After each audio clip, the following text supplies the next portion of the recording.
အား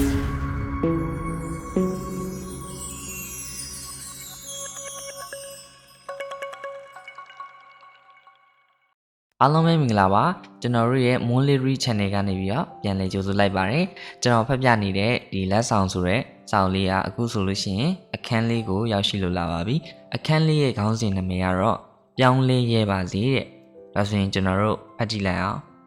ကဘာကြီးကိုပြောင်းလဲချင်ရင်တင့်ကိုတင်အရင်စပြီးပြောင်းလဲပါတဲ့မဟတ်တမကန်နီအိတ်ချင်အောင်ဆောင်နေတဲ့သူကိုနှိုးရခတ်တယ်တဲ့မသိတဲ့သူကိုတင်ပေးရတာထက်တီးပြီးသားသူကိုတင်ပေးရတာကပိုခက်တယ်တဲ့ဒီစကားတွေကအလကားဖြစ်ပေါ်လာခဲ့တာမဟုတ်ပါဘူးကျွန်တော်တို့အားလုံးတိလျက်နဲ့မိုက်နေကြတာတွေများပါတယ်ကျွန်တော်အပါအဝင်တိလျက်နဲ့မိုက်နေတာတွေရှိနေပါသေးတယ်အလုံးစုံပြည့်စုံခြင်းလဲကျွန်တော်မှမရှိပါဘူးဒါပေမဲ့မိမိတက်နိုင်တဲ့လောက်တော့ပြောင်းလဲရယူရမှာဖြစ်ပါတယ်ပြည့်စုံဖို့ထက်တိုးတက်ဖို့ကပိုအရေးကြီးပြီးတော့ပိုပြီးယုတ်တိရှိပါတယ်ကျွန်တော်ဘဝမှာကျွန်တော်စီကနေအကြံဉာဏ်လာတောင်းတဲ့သူတွေအများကြီးကြုံမှုပါတယ်တခါတလေကျွန်တော်လည်းတက်ဆွမ်းတလောက်တော့ပြောပြခဲ့ပါတယ်ဒါပေမဲ့အချိန်ကြာလာတဲ့နောက်သိလာရတဲ့အချက်တစ်ခုကလူအများစုဟာအကြံဉာဏ်သာလိုချင်ကြတာဖြစ်ပြီးတော့အကြံဉာဏ်ကိုတကယ်တမ်းလိုက်နာမှုမှာတော်တော်အားနည်းကြတယ်ဆိုတာပါပဲကျွန်တော်ကိုယ်တိုင်လည်းသူများအကြံပေးတိုင်းတော့လိုက်လို့လည်းမရှိပါဘူးဒါပေမဲ့တစုံတစ်ခုကကျွန်တော်ဘဝကိုဖျက်ဆီးနေပြီးကျွန်တော်ကိုစိတ်ဓာတ်တွေကျနေပြီဆိုရင်တော့အဲ့ဒီအချက်တွေကိုရအောင်ပြောင်းလဲယူရတယ်အရာရာတိုင်းမလိုက်နာနိုင်ပေမဲ့မိမိဘဝမှာမိမိဘဝအတွက်တကယ်တမ်းလိုအပ်တဲ့ပြောင်းလဲမှုတွေကိုတော့ကျွန်တော်ဘယ်တော့မှလက်မနှီးခဲ့ပါဘူးကောင်းတယ်ဆိုတဲ့အရာတွေအားလုံးကိုလိုက်ပြီးမပြောင်းလဲနိုင်ရင်နေပါစေတကယ်လိုအပ်တဲ့ပြောင်းလဲမှုတွေကိုတော့တင်လုပ်ဖို့လိုပါတယ်တင့်ကို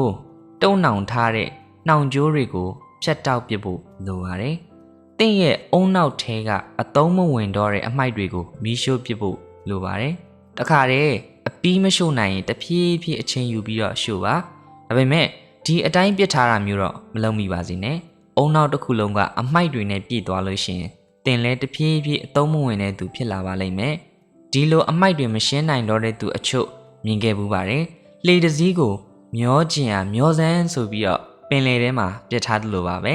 ဥတီချက်ကင်းမဲ့ပြီးတော့အတိတ်ကိုတငွေငွေခံစားနေကြပါတယ်တချို့တန်ရာတွေကအရန်ပြင်းထန်တာကျွန်တော်ကိုယ်တိုင်လည်းသိပါတယ်ကျွန်တော်ကိုယ်တိုင်လည်းနှင်းနဲ့ချီပြီးတော့ခံစားရဘူးတာတွေရှိတယ်ဒါပေမဲ့တင်တတိမူတင်တဲ့အချက်ကတင်ရဲ့ဘဝဟာလူတယောက်အတွက်ပဲမဟုတ်ဘူးဆိုတာအမှတ်ရပါ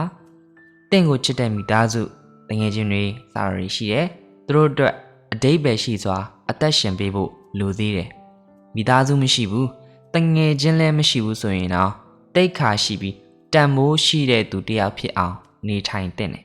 မိမိနေထိုင်ရာလောကကြီးကိုအကျိုးပြုတဲ့လူတယောက်ဖြစ်နေထိုင်လို့ရပါတယ်အချို့သူတွေက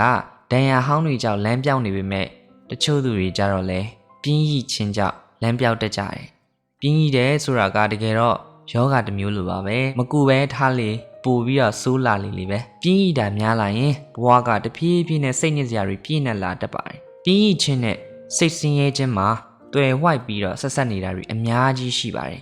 ပြင်းလို့မကြိုးစားဘူးမကြိုးစားတော့သူများနောက်ကြံခဲ့တယ်သူများနောက်ကြံခဲ့တော့အထီးကျန်လာတယ်အထီးကျန်တော့စိတ်ညစ်လာတယ်စိတ်ညစ်လာတော့မကြိုးစားပဲပြင်းလာပြန်တယ်တကယ်တော့အပြင်းတန်တရားဟာအယံကိုကြောက်စရာကောင်းပါတယ်အပြင်းတန်တရားတွေကမထွက်နိုင်ရင်စိတ်ကြယောဂအထိဖြစ်တတ်ပါတယ်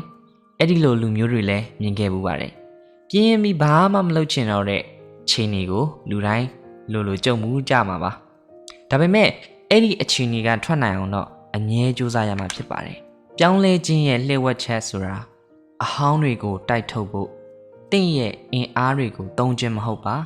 အသစ်တွေကိုတိဆောက်တဲ့နေရာမှာတင့်ရဲ့အင်အားတွေကိုအသုံးချခြင်းပဲဖြစ်ပါတယ်လို့ဆိုကရေတီကရေးသားထားပါတယ်ဆိုကရေတီပြောသွားတဲ့စကားတွေကိုကျွန်တော်ကတော့အပြည့်အဝသဘောတူပါတယ်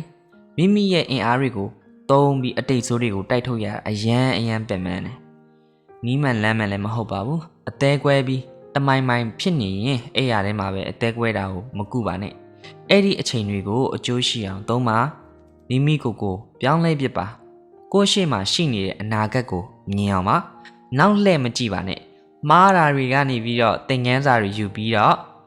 အနာဂတ်လလလေးကိုမြင်အောင်ပြီးဆက်လျှောက်ပါတစုံတရာကမိမိဘဝကိုဆွဲချနေပြီလို့သိရင်ပြောင်းလဲနိုင်အောင်ကြိုးစားဖို့ဝင်မလေးမိပါစေနဲ့တခါတလေတီလျက်နဲ့မိုက်တာတွေရှိတတ်ပါတယ်ပြင်လို့ရတဲ့အမားတွေဆိုရင်တော့ဘာမှသိမဖြစ်ပေမဲ့ပြင်လို့မရတော့တဲ့အမားတွေဆိုရင်တော့နောင်တရီတပုံကြီးနဲ့ဘဝကိုဆက်လက်ရှင်သန်သွားရပါလိမ့်မယ်အခုကစပြီးငါဘာတွေပြင်ဖို့လိုအပ်နေလဲတင့်ကိုတင်ပြန်မေးပါပြီးရင်တစ်ခုချင်းစီစတင်ပြီးတော့ပြင်ဆင်ကြည့်ပါအခုကစပြီးအမိုက်ပုံထဲမှာထိုင်မနေပါနဲ့တော့မိမိကိုယ်ကိုပြောင်းလဲပြီးပျော်ရွှင်မှုတွေရယူလိုက်ပါတော့နားထောင်ပေးခဲ့ကြတဲ့စာချစ်ပရိသတ်တယောက်ချင်းစီတိုင်းကိုကျေးဇူးအထူးတင်ရှိပါတယ်ခင်ဗျာကျွန်တော်ရဲ့ Moonlit Read channel လေးကိုသဘောကျရဆိုလို့ရှိရင် like and subscribe လေးလုပ်သွားလို့ရပါတယ်ဒါလောက်ပါပဲ bye bye